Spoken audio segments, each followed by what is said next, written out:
Hello everyone, welcome to episode 10 of Glyder does Buildcraft. Just thought I'd give you a view from the top of my tanks here.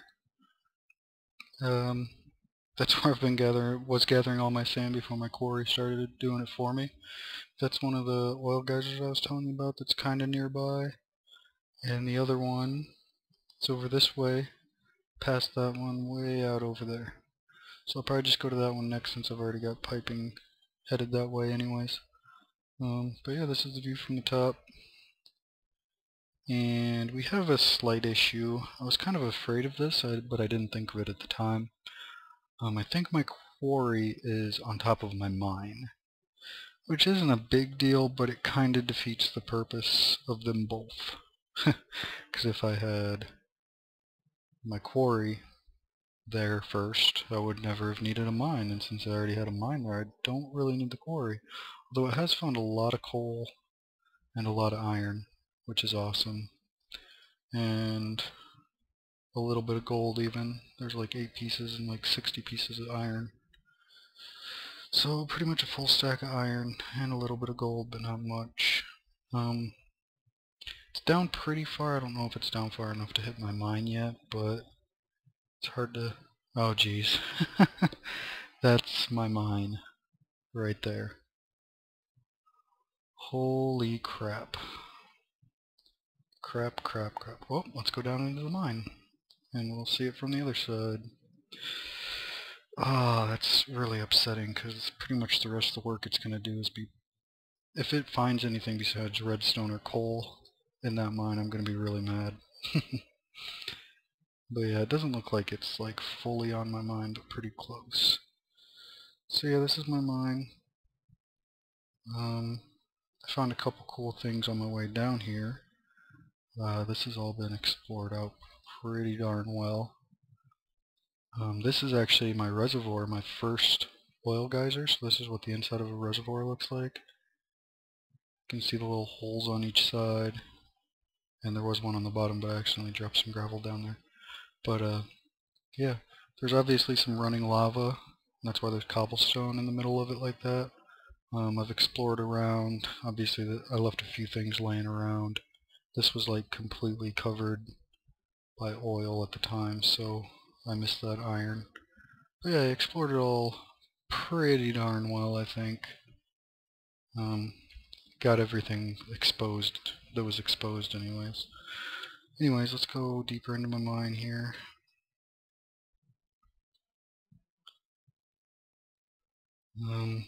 Again, like I started to make the mine this way and this way, but they both opened into the cave system from before. Same thing when I went that way.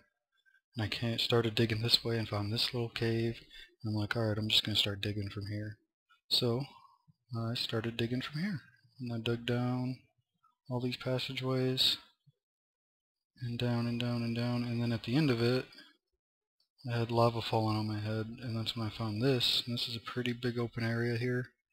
I think I found a couple diamonds in here, but this is a pretty big area.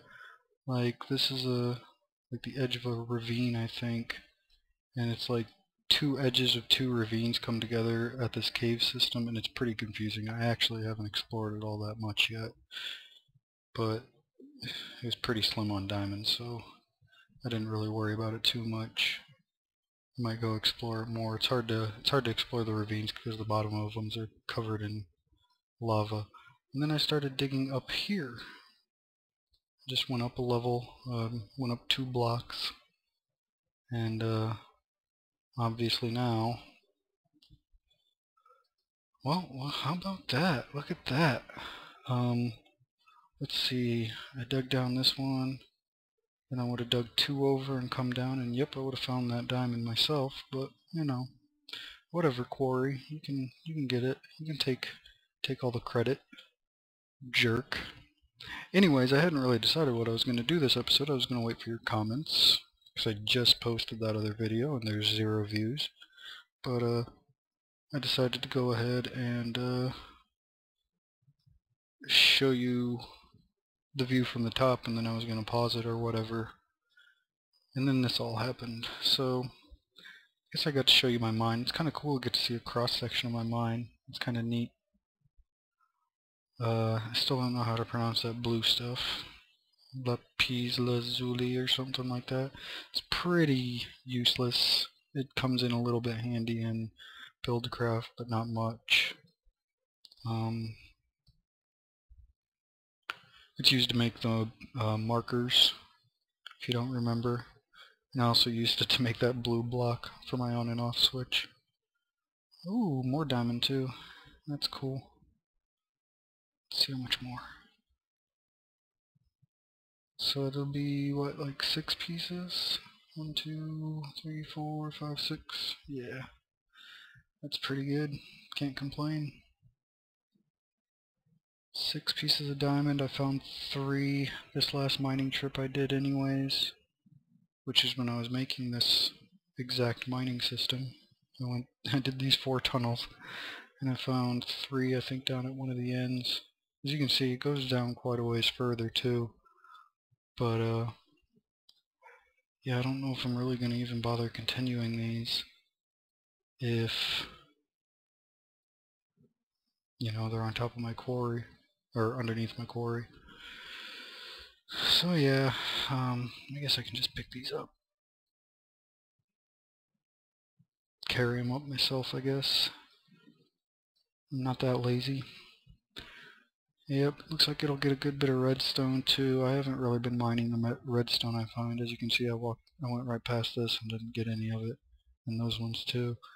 It's just there's so much of it, and like each of these blocks has freaking 4 pieces in it, and I get a lot really quick, and then, you know, I don't really need all that much because I don't use redstone that much in Buildcraft.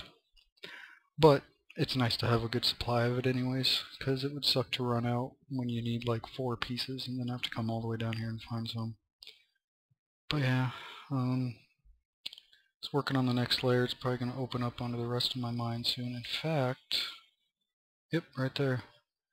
I was that close to diamond in my lower mine shafts. But yeah, so that's a nice cross section. Usually I would just go up 2 and then mine some more, depending on what level I am below the surface. If I get above level 20 from bedrock, then there's not going to be any diamond, so I'm not going to bother. And yeah, that's about it. What I should do, but I don't do, like I go up 2 and I would dig like, you know what, if I'm going to pause the video, and when we see a better cross section I'll let you know what I'm talking about. Alright, so now that we've got a little bit better of a cross section, let me show you. These 4 blocks right here are completely invisible to me when I'm mining. And there could be anything within those 4 blocks, you know? So one thing that's recommended to do, which I always forget to do, is to stagger.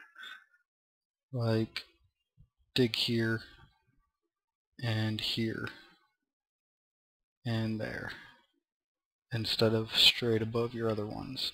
For me, it's just like easier and neater to do it this way, but it's also the wrong way that I'm doing it.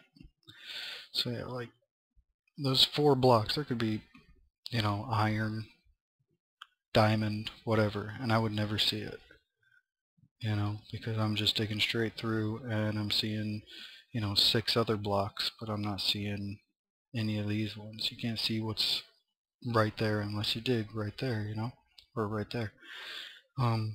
Another thing that's recommended is I do 2. I go over 2 and dig down. Some people say you can leave 3 blocks. So like I dig that one and then I go over and leave 3 in between instead of just 2. And then what you would do is on your next level you would dig like right here. And right, I don't think I can reach there. Let's see if I can do this before my quarry comes and takes this out from under my feet. And supposedly that's a pretty good way to mine, because you can see these ones, you can see these ones, and you can see these ones. And in fact you can even skip a level. So instead of there, you would be doing here and here. Because there's a very slim chance that there would ever be anything right here, but not here or here. There's also a slim chance that there would ever be anything, you know, here, but not here. Or here and not there. So the way I do it is a little more thorough, but it's slightly unnecessary. I mean, there's very rare cases when you might miss a couple pieces of diamond doing it with the 3 in between, but it's not very likely. Not very likely at all. So yeah, now we're down into the first set of mine shafts that I did. And I really did just start that second line of mine shafts. I mean, these do go down a long ways further. Now you see the darkness coming at us. So I guess I could technically continue to mine these, but I also don't really see the point of it. Plus it would be kind of a hassle with a big hole in the middle of my mine shafts. Stupid quarry. But yeah, I'm going to go ahead and pause it, because I have to go to work. So maybe I'll go look around those ravines a little bit for the rest of this video. Or do something exciting, one of the two. Probably not, though. Anyways, I'll see you in the morning. Alright, welcome back everybody. Let's see. Last episode I showed you my mine a little bit and blah blah blah. Got all the way down to bedrock. So that's what it looks like from up here. This is about sea level. So that's like 64 blocks down. And yeah, that's about it. I didn't realize how much I rambled. The other parts of this I did, so this is pretty much going to be it for this episode. I went ahead and started another quarry here. Right next to the other one, just moved everything over a couple blocks. And just letting it do its thing. I'm not sure if I ever got a chance to show you these diamond pipes. They're really simple. You just set them down and right click on them. And you just sort everything. Like if I wanted all my iron to come up this pipe, it's the white one, so I'd put a piece of iron in this white pipe. And all I did was I decided that I might want a lot of cobblestone at some point. So I have cobblestone going either down to burn or up into this chest. Either one, I don't really care. So I just threw that chest up there just to have a bit of cobblestone lying around in case I need it, because I really don't have that much on me. And that's about it. One quarry is done. The other one is just getting started. Hopefully it'll find some good stuff for us. It's still on top of my mine, but I don't care. I'm just going to keep going out this way, and eventually I'll be putting like 2 next to each other. Like I'll have one here, and then one there, and I'll just move them down. Keep on moving them down this way.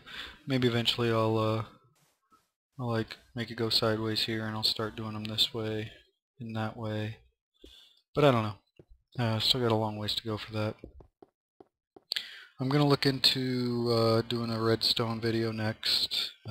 There was like 1 vote from my little brother. Shout out to Ben. And so that's what we're gonna do next episode, is some redstone stuff. Redstone stuff. I'll just show you some basic redstone circuits and how to make them work right, and this stuff's not pulsating correctly. I need to just turn this off when I make videos, because it always makes it lag, and it always makes it, I don't know, mess up. Those things are hot for no reason. They don't need to be hot. They pump fast enough without warming up. So switch that on, quick click on that, and now we should be getting a pulsating redstone circuit.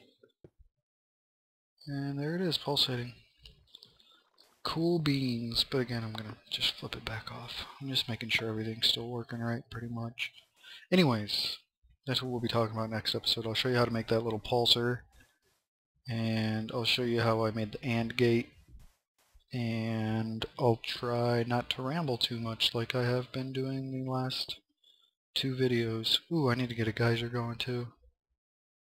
Maybe the episode after that I'll go get another geyser headed this way. Not that I'm low on oil or anything. That's like, let's see, I used to make my tanks 8 high, so those are 8 of my regular tanks, so each. So I've got over 16 tanks of fuel. So I should be fine. And by tanks, I mean the 8 block high tanks that I usually make, not just one chunk of tank.